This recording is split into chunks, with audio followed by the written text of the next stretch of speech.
Olá, seja bem-vindo. Aqui eu sou o Lênio. E se você chegou aqui certamente pelo que foi escrito sobre o que é o Exército Brasileiro, é uma indagação que eu fiz e quero compartilhar com vocês isso daí. Primeiro eu quero dizer o seguinte: eu fui soldado de infantaria do Exército Brasileiro em 1986, no 5º Batalhão de Infantaria no interior de São Paulo, pela 1ª Companhia de Fuzileiros, e fui do 2º Pelotão, que é o Pelotão de Operações Especiais. Eu fui o primeiro atirador da 2ª Esquadra do Pelotão e tive outras funções também. Inclusive participamos de uma missão real no Vale da Ribeira. Bom, qual que é o intuito desse vídeo? Na verdade é o seguinte: estamos vivendo um tempo, esse tempo no Brasil, de um tempo para cá, né, dessas eleições que tiveram, as últimas eleições agora para a presidência da República, onde envolveu o candidato da República à reeleição do presidente Jair Messias Bolsonaro e o Luiz Inácio da Silva, né? Luiz Inácio da Silva, o Lula. Desde então, não só desde das pré-eleições, mas desde um bom tempo antes, eu venho enfrentando grandes batalhas no meu dia a dia, na minha vida diária, em todos os aspectos, a ponto de ser perseguido de várias formas, com relação a trabalho, com relação a relacionamento impessoal aqui no bairro onde eu vivo, no prédio onde eu estou morando também, ok? E tenho suspeitas de algumas coisas.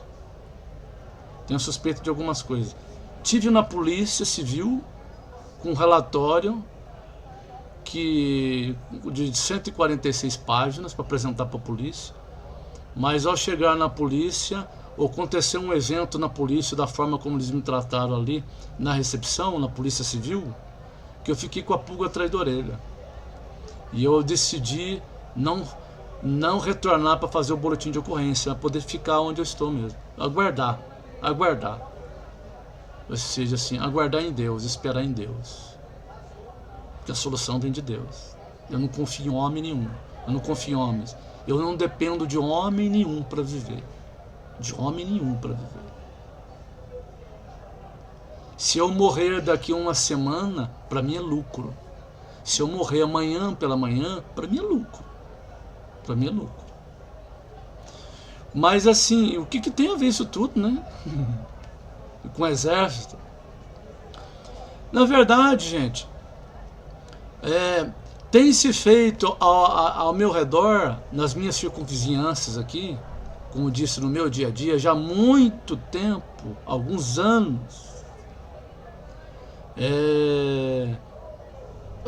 pressões de todas as formas e perseguição com o meu direito de ir e vir, né? E em vários aspectos. Eu não vou entrar em detalhe aqui. Na verdade, eu tenho 146 páginas. 146 páginas. Só um minutinho.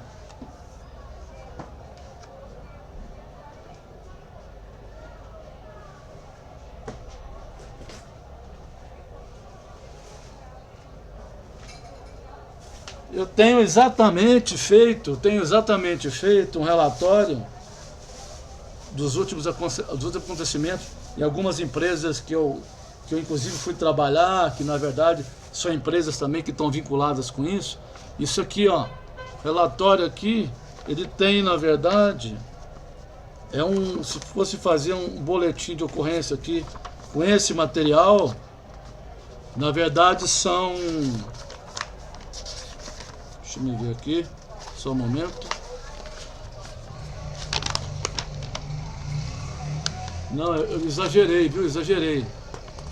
Na verdade são 46 páginas. 146 não, 46 páginas. 46 páginas. Isso durante alguns anos aí, tá? Que eu venho passando aí algumas questões aí, né? E tem a ver aqui com o condomínio onde eu moro, com as pessoas que trabalham aqui, que moram aqui, né? E com o bairro aqui, onde eu vivo, com empresas onde eu trabalhei, né? Vou citar o nome de algumas empresas onde eu trabalhei que tem a ver. Digivox, Banco do Brasil, Digivox, a Banco do Brasil, uma empresa em São Bernardo do Campo, na área médica, e outras coisas aí. E tem o nome de pessoas, enfim, um monte de coisa. E o que acontece? Por que eu estou fazendo esse vídeo? Porque eu gostaria especificamente de falar sobre o Exército Brasileiro. Tá? O Exército Brasileiro, ele, sem dúvida, o Exército Brasileiro é uma entidade, é uma organização, é uma instituição que nós, como brasileiros, a gente tem assim uma visão do Exército Brasileiro, onde a gente caracteriza o Exército Brasileiro como uma instituição fidedigna, uma instituição séria, uma instituição que busca, de fato, a justiça em defesa da pátria, né, em defesa da nossa nação. Sem dúvida. Esse deve ser o nosso pensamento. Esse deve ser o nosso pensamento. Eu fui do Exército há pouco tempo, em menos de um ano, e saí como um soldado excepcional. Eu tenho do Exército certificado de baixa, de primeira baixa, desculpa, e um certificado de honra ao mérito por excelente comportamento. Por excelente comportamento. Ok? E eu vou continuar afirmando aqui. O Exército Brasileiro é uma instituição em que o Brasil, nós brasileiros, devemos acreditar e devemos apoiar. Porque o Exército Brasileiro é formado por homens que estão ali justamente buscando a justiça em primeiro lugar. Com coração no Brasil, com coração na bandeira do Brasil, com a mente no povo, com a mente no Brasil, com a mente no direito do Brasil, na liberdade do Brasil. Ok? Eu não tenho dúvida disso. Não tenho dúvida disso. O que eu quero abordar aqui é o seguinte: ao mesmo tempo, pelas algumas pesquisas que eu fiz aqui através da internet, olhando e verificando alguns generais, alguns oficiais, fazendo parte, por exemplo, da maçonaria, coisa e tal, e eu passei a me perguntar a respeito de algumas coisas que eu vivi lá em 1986, que eu vou citar para vocês agora aqui. Vocês pensarem um pouco comigo. Para você que está chegando nesse vídeo, que você possa pensar aqui comigo, ok? Eu acredito que o YouTube deve estar, de certa forma, impedindo que pessoas vejam esse vídeo, como todos os outros vídeos meus lá. Enfim, seja lá quais forem os motivos. Porque o algoritmo do Google deve tratar os vídeos de uma forma que até agora eu não entendi como é. E eu não estou preocupado também em alcançar grandes números de pessoas, não. O meu vídeo aqui eu estou fazendo para que fique público. Então, assim, no que diz respeito a isso agora que eu vou dizer, é para que você possa pensar junto comigo. Você acredita que você vive num país cristão? Você acredita que o país é um país de um povo cristão? Você acredita nisso?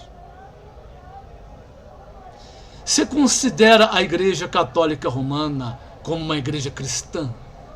Você considera a Igreja Católica Romana como uma igreja cristã? Considera? Você sabe o que a Igreja Católica ensina? Você sabe o que a Igreja Católica Romana acredita? Não sabe? Deixa eu dar uma sugestão para você. Um minutinho.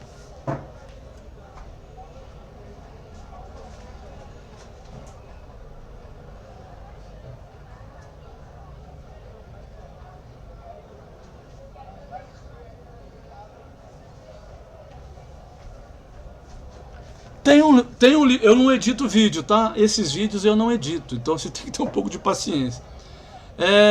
Eu sugiro você ler esse livrinho aqui, ó, que chama-se Os Fatos sobre o Catolicismo Romano. O que a Igreja Católica Romana realmente crê, do John Archerberger e John Eldon. São dois senhores da área de teologia dos Estados Unidos, coisa e tal. E tem aqui um apêndice para a situação brasileira, tá? Eu fui católico romano por tradição da minha família, e vou ser muito sincero com você. Como um católico tradicional que eu fui por familiar, eu não sabia nada de catolicismo romano. Eu sabia fazer o nome do pai, sabia ir de vez em quando eu pôr a hóstia na boca lá, certo? E participar da missa. Não perguntasse nada da Bíblia para mim, porque eu nunca li a Bíblia dentro da minha casa. Lá dentro da minha casa, nunca ninguém abriu a Bíblia durante a minha vida inteira. Nunca foi aberta a Bíblia dentro da minha família para ler um versículo da Bíblia. Nunca foi feito isso. Nunca foi feito isso. Então esta é a visão que eu tenho do catolicismo romano. Ok? Então assim, o nosso país, ele não é um país cristão. Não é. O Brasil é um país católico romano, cujo número de evangélicos está crescendo bastante. Que também não significa muita coisa. Porque, na verdade, os evangélicos também são muito parecidos com os católicos romanos. Muito parecidos. Ok? Mas o que tem a ver com o exército, né? Tem a ver, vocês vão entender que tem a ver. Então, o que acontece? Em 1986, eu já percebia que naquela época, quando você chegava em frente ao portão das armas, ou seja, na entrada do exército, você já tinha lá algumas estátuas da crendice popular do país. Por quê? Uma estátua na entrada do exército, do portão das armas do exército. Porque o exército também é um exército idólatra. O exército brasileiro é uma instituição feita por homens idólatras. São idólatras. Os generais, acredito que na sua grande maioria, são idólatras. Os oficiais, eu acredito, não sei, que eu acredito que na sua grande maioria são idólatras. Eles são idólatras. O corpo de sargentos, acredito que a grande maioria são idólatras. Os soldados, a sua grande maioria, acredito que são idólatras. Porque a maioria no Brasil é católico romano.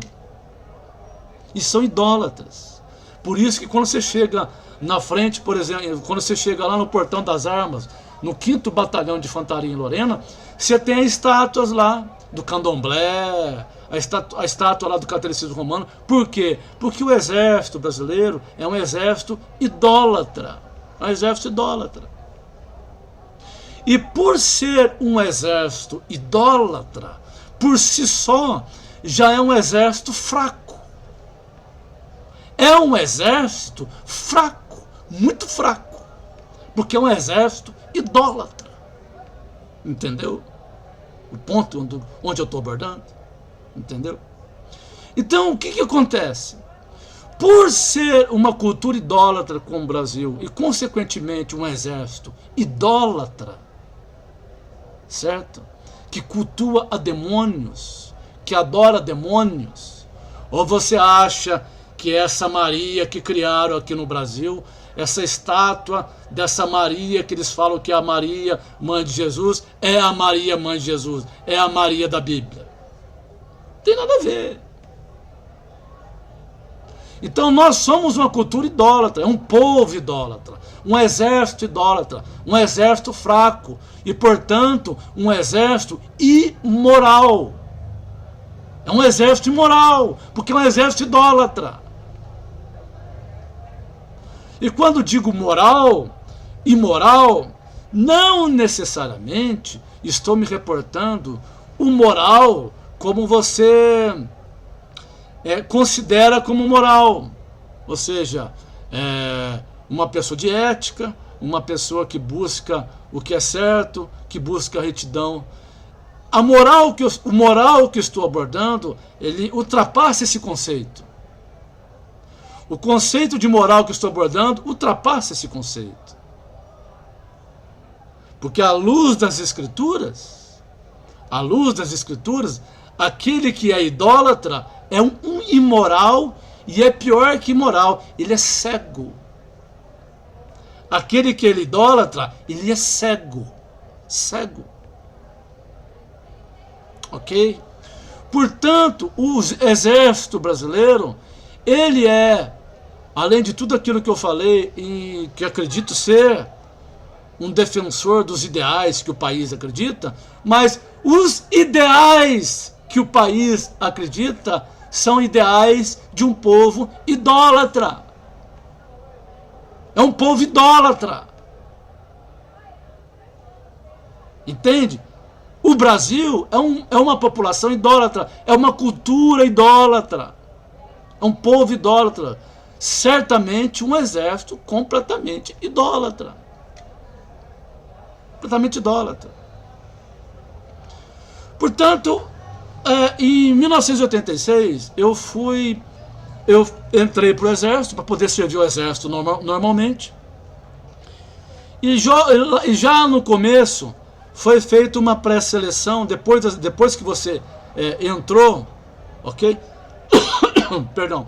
Depois que você passou a fazer parte da corporação, e você foi separado para poder prestar o serviço militar obrigatório, você entra, e a partir ali depois de 40 dias, que é um período de quarentena, onde tem todo um trabalho em cima do recruto, um adestramento que eles chamam, né?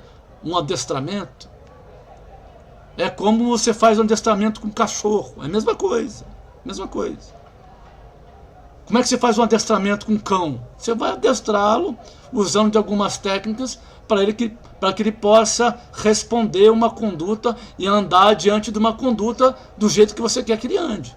É a mesma coisa. É como se adestrar um cachorro. É a mesma coisa.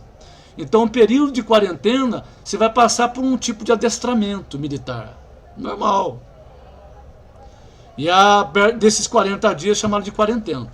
Depois desses 40 dias, e durante esses 40 dias, eles começam a separar ali, naquele número de pessoas, alguns que vão para uma determinada área e para outra. Então, uns que vão para executar serviços de rancho, fazer comida, outros que vão ser motoristas de caminhão, e outros que vão ser combatentes, e outros que vão ser mais combatentes ainda, de um grupinho mais selecionado assim, que vai ser, não, esse grupinho aqui, nós vamos trabalhar mais firme com esse. Esse daqui nós vamos mandar para o Pelopes, o pelotão de operações especiais, vai ser esse grupo aqui. E eu fui selecionado para ir para o Pelopes, o segundo pelotão. E eu fui para lá, que é um adestramento ainda mais rigoroso ainda, que é para você ser parte de um grupo mais específico, para dentro de um combate, dentro de uma guerra, dentro do conflito, esses caras serem os que vão estar mais preparados para cumprir uma missão mais complicada, uma missão mais difícil. E eu fiz parte desse grupo aí. Ok? Ok. E passou-se o tempo, tivemos várias instruções e fomos para uma instrução. Fomos para uma instrução. Chegando naquela instrução, teve teste de sobrevivência, você fica durante um tempo sem comer, e fazendo várias instruções de tiro, instruções de técnicas de rastejos, pista de corda, como se comportar diante de situações difíceis, no meio do mato, debaixo de chuva, debaixo de sol, sem comer, como você caçar um animal, como você matar um animal, enfim, como você preparar a sua caça, né? Como reagir diante de conflitos, como se comportar diante de dúvidas. No combate, como você vai se preparar para eliminar a sentinela, como você vai chegar para poder matar o bandido, matar o adversário. Você é treinado para matar. No exército, nós não somos treinados para lutar. Nós somos treinados para matar. A gente aprende a matar. Com faca, com corda, com as mãos, com tiro. A gente aprende a matar. O exército é o exército. Só que, durante essa instrução, as coisas foram acontecendo. E onde eu quero chegar agora? Veja como que nós somos um país idólatra. Veja como nós temos uma cultura idólatra. Veja como somos um povo idólatra. Eu não sou mais, graças a Deus, desde 1996. Veja como é uma cultura idólatra esse país. Com o passar do tempo, houve uma instrução durante esses momentos noturnos, onde todo o pelotão estava reunido, e nós estávamos ali sentados, com fuzil, com roupa, com a farda, capacete de aço e fibra, preparados para como se estivéssemos sendo preparados para um combate de verdade, no meio da selva. Estava no meio de uma mata, inclusive. Ok? E aí ali naquele local, de repente o comandante lá, o tenente principal lá, mandou que todos ficassem na posição de cócoras e que nós íamos passar por um momento de ralação lá, com um fuzil em cima e fazendo agachamento com fuzil, e isso já passando por vários tipos de humilhações, treinamentos bastante difíceis mesmo, de humilhação, sem comer e outras coisas muito complicadas. E a gente passando já algum tempo daquele jeito ali. De repente, o que os caras fizeram? Eles apareceram com como se fosse um crânio de uma caveira, bem maior assim, bem grande. E colocaram um pouco mais alto e tinha um fogo dentro dela. E um pouco de fogo, pegando fogo do lado. E o tenente lá em cima, com os sargentos da ESA todos espalhados para perto da gente lá, e o outro subtenente, com os sargentos, ordenando todo mundo que repetissem e gritassem conforme o comando e o grito do tenente que estava lá. E qual que era o grito do tenente que estava lá? Qual era o grito dele? Viva o diabo! Viva o diabo! Viva o diabo! Viva o diabo! E todo mundo tinha que repetir isso, gritar com o tenente: viva o diabo! Viva o diabo! Viva o diabo! E tinha que gritar. E todo mundo ali daquele jeito. Falei, e aí a gente falou: o que eu vou fazer? E se você não gritasse, você levava porrada. Você levava porrada, porque o tenente ia chegar a te dar um regaço. E dava cada porrada no capacete. Os caras, cada um levou cada porrada no capacete. E todo mundo, viva o diabo, viva o diabo. E todo mundo, ei, todo mundo, vive. E o sargento Ayada dava risada. E o tenente lá dava risada, e outro tenente dava risada, viva o diabo, e todo mundo viva o diabo, desse jeito, viva o diabo, viva o diabo, e todo mundo dizendo viva o diabo, e viva o diabo, e viva o diabo, e viva o diabo. Tinha um cara lá que eu lembro, tinha um cara lá que o pessoal que estava perto dele começaram a dar risada depois de algum tempo, alguns soldados, baixinho. E aí o sargento desconfiaram que tinha acontecendo alguma coisa errada. E foram chegando perto desse cara, desse soldado, que era do CFC, o curso de formação de cabos, que estava junto com o Pelopes também, junto com a gente. E esse cara, ao invés de gritar viva o diabo, ele gritava viva o quiabo. Ele gritava viva o quiabo. Enquanto todo mundo gritava viva o diabo, ele gritava viva o quiabo. Descobriram, o pessoal começou a rir. E aí o sargento chegou perto dele. Pegaram aquele cara, mas deram uma coça naquele cara. Jogaram aquele cara dentro do rio, gelado pra caramba. Jogaram ele dentro do rio, mas fizeram um rebu com ele, até que ele gritasse, viva o diabo. E parece-me que eu me lembro, se eu não me engano, parece-me que ele era crente. Parece que ele era crente. Parece que ele era crente. Então, a pergunta que eu quero fazer para você, que é brasileiro, que provavelmente é idólatra também, ou não, eu digo para você, se o exército não mudou, se o exército brasileiro não mudou, no entanto, eu preciso fazer um porém aqui. Eu não posso considerar um exército inteiro do país por causa de uma atitude de um pelotão desse. Não posso. Mas, ao mesmo tempo, eu posso. Mas, ao mesmo tempo, eu posso. Porque, afinal de contas, eu estava fazendo parte de um pelotão que dizia ser um pelotão de elite, dentro de um exército. Ok? Então, se a característica do exército, se a essência do exército continuar sendo essa, eu quero fazer uma pergunta para você. Se o exército não mudou e continuar sendo idólatra, como mostrou que é idólatra, que os seus oficiais são idólatras, que é por isso que certamente eles devem se envolver com a maçonaria, é por isso que eles se envolvem com maçonaria, porque eles querem dinheiro, eles querem poder nesse mundo e dinheiro, e serem caracterizadas por pessoas de bom nome, por pessoas de boa reputação. Pois eu digo para você, um exército que tem essas práticas não é um exército de boa reputação e não é um exército que tem moral, e é um exército fraco. É um exército fraco. Fraco.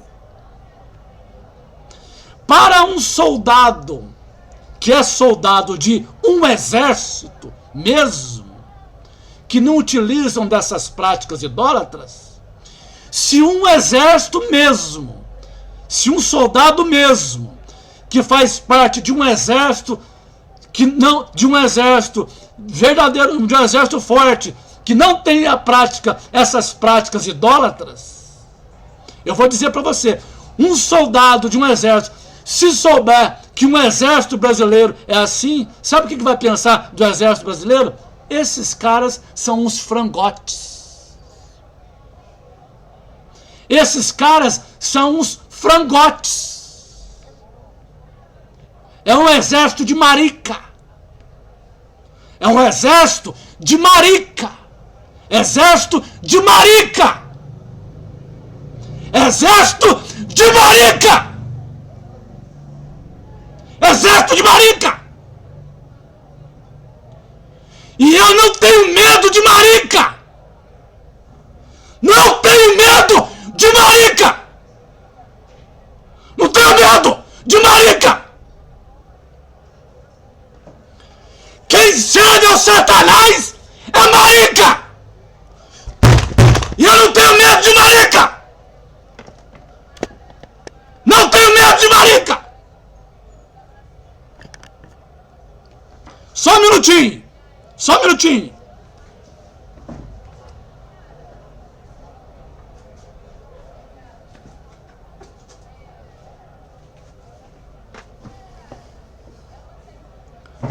O Pelopes, o